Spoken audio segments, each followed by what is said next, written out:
Yeah, so international trade is really important for the Irish economy. You know, it's a small economy, it's very open, very globalised. So what happens internationally really matters for Ireland. And in particular, what happens in the US economy really matters for Ireland because the US is one of our major trading partners. Given that, there's some extremely large downside risks that may materialise depending on the directionality of the incoming Trump's administration's policy changes. How might that affect the Irish economy? It's important to really understand the channels.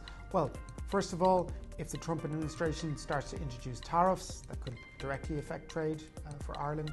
Second of all, if there's a kind of global trade disruption or a tit-for-tat tariff regime with other economies between the US and the big trading partners, that could lower global growth, and that's also going to impact Ireland.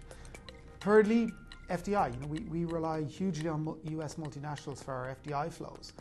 If there's a kind of disruption to the direction of those flows or the volume of those flows because of any policy changes from the Trump administration, that could affect the new investment by US multinationals into Ireland, and that could be a challenge.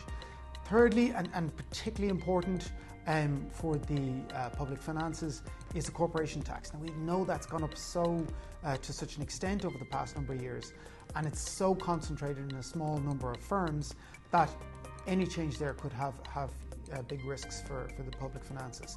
So changes in taxation by the Trump administration or policies that may relocate capital back to the US, in particular to intangible capital, could really affect the corporation tax receipts, and that's a big downside risk for Ireland.